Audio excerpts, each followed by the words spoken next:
Earlier this year, I had a conference in Taipei, and that whole trip was marked by me losing things. I think I had a lot of anxiety with dealing with some of the people at the conference. There was a girl that I wanted to see at the conference. I hadn't seen her for 2 years at this point. And then there were a bunch of new faces that I knew were going to be there because they had just started writing computer games.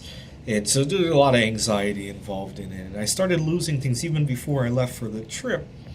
As I was booking the ticket to the trip, I couldn't find my passport. And eventually I discovered I had lost it at a gym. So then I found the passport. And as I was leaving for the airport, I almost lost my laptop. I got to the airport parking lot. I put the laptop on top of my car to get something out of my car, and I forgot to pick up the laptop. And so I took the shuttle into the airport, and then I had to take the shuttle back to get the laptop, and I almost missed my flight.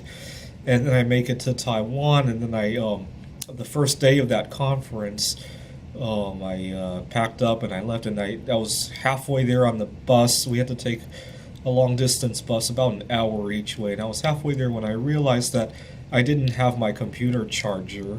These games are, some of the games last 2 hours. I definitely need the charger to finish my game, and I went back to the hotel room to get the charger. And then the day after that, I went to a subway station in Taipei and lost my camera.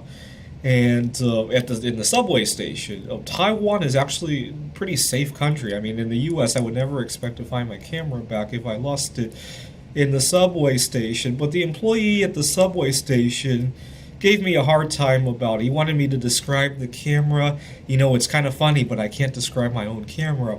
I was very lucky because I had used the camera to shoot a bunch of YouTube videos just like this one, and as I was having trouble recalling the camera, I recalled that you could just watch something in the camera, and sure enough, my videos were in there, so that was good. But it taught me a lesson that, oh my God, I cannot recall half the things that I own if I needed to describe them.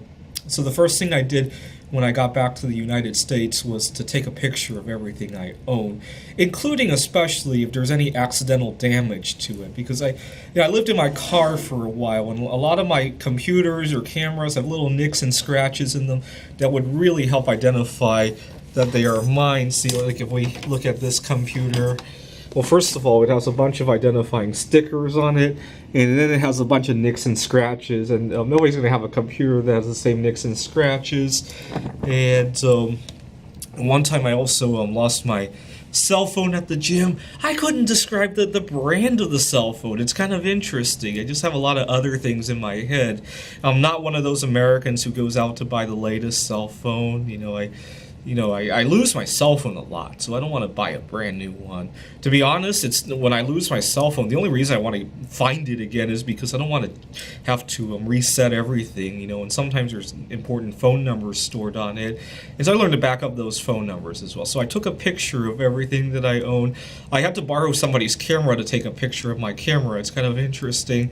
And then I put it onto the cloud. So if I ever lose anything, it puts me at ease. I never have to deal with the anxiety of somebody asking me, the details about things that I own.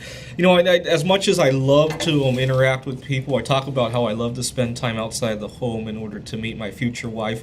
I really despise having high stakes conversations. Like worrying about if I'm going to get my stuff back is not a pleasant conversation. I'd rather be worrying about whether or not the person I'm speaking to is going to become my future business partner.